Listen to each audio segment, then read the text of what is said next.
Joining us now, Republican Congresswoman from Florida, Maria Salazar. Congresswoman, thank you so much for joining us today. I want to start with, you are a member. Thank you. You are a member of the House Foreign Affairs Committee. I want to get your initial reaction to, have you had any conversations with the White House about additional military and humanitarian aid for Israel? Well, thank you for the opportunity. We've been talking to the White House, and we have been talking to other members of the House Foreign Affairs Committee, and we agree that this is the moment to show bipartisanship and show and give all the help that Israel needs.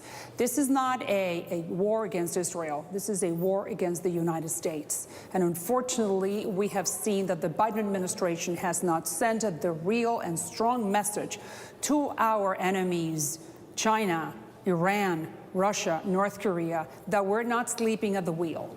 And in 3 years, if you think about it, we have 2 regional wars, Ukraine in Europe and now Israel in the Middle East. So it's time to wake up. It's time for DC to wake up, work together, send Israel all the military equipment they need, resupply the Iron Dome, send them the supplemental bills or whatever monies they need, and send the message to Iran that we are watching and that we are not going to condone what happened in Israel.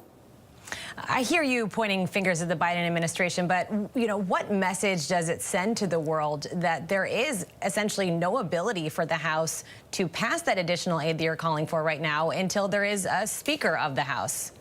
Well, I think that is what you're saying. It makes a lot of sense. We do know that Israel has already we have approved some supplemental bills in years past, and there is money in the pipeline, what I want to say. But obviously, we have to wake up, both parties, and start sending the right message by passing a new supplemental bill to help Israel. Not only that, but the Pentagon to be forwarding those stockpiles that they need, specific precision-guided missiles, whatever is needed at this hour to protect the Iron Dome. But it's more than that. That's the military side. It's the political side that we got to be sending messages to Russia in Ukraine. Don't you think that don't escalate, specifically to Iran and to Hezbollah in the north. Do not try to attack Israel. You know, Hezbollah is protected by Iran as well. But the big culprit, the big monster in the room is Iran. What are we going to do? How are we going to respond, not only with words, but with actions against Iran?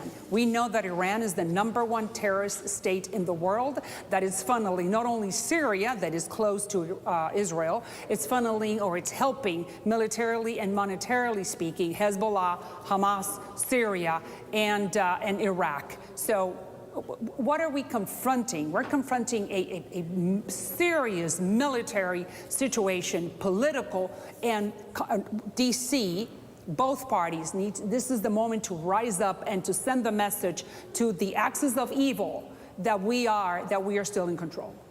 Well, you mentioned Iran, and sources are telling ABC News that the Deputy Treasury Secretary told House Democrats that the U.S. and Qatar have agreed not to let Iran access those $6 billion in oil revenue that were going to be freed up as part of that prisoner swap.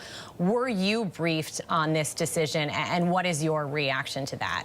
Yeah, we were, and we went through a classified hearing day and a half ago, where we heard from the administration, specifically without giving much details, that they do not have any type of evidence that Iran is behind this attack.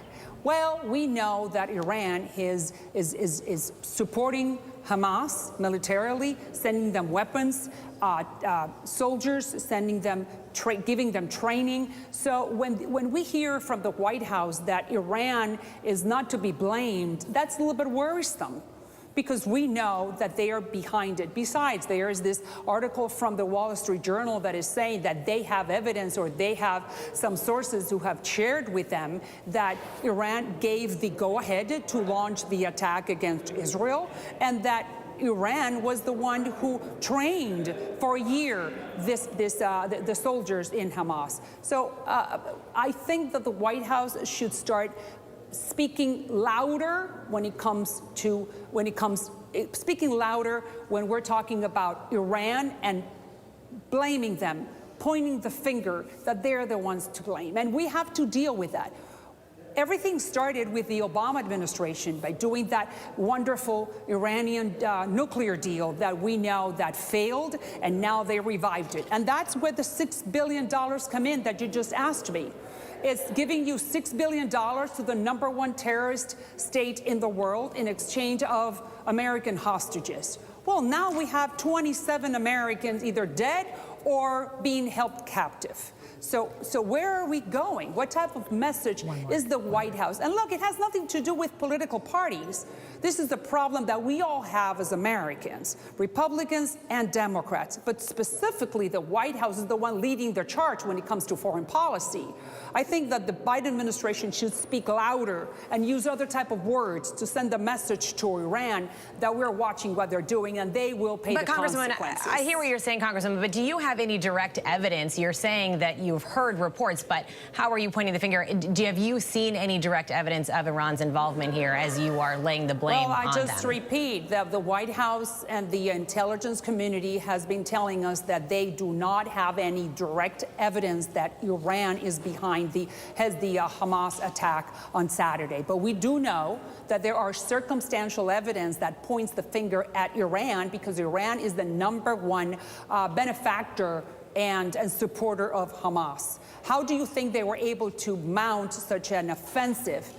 They planned it well. They were able to penetrate the border between Gaza and Israel. They had all the military equipment. Who gave that to Hamas? We know that it was Iran. So it's very easy to say, oh, no, it was Hamas. It was not Iran. It's a proxy that has killed or kidnapped 27 Americans.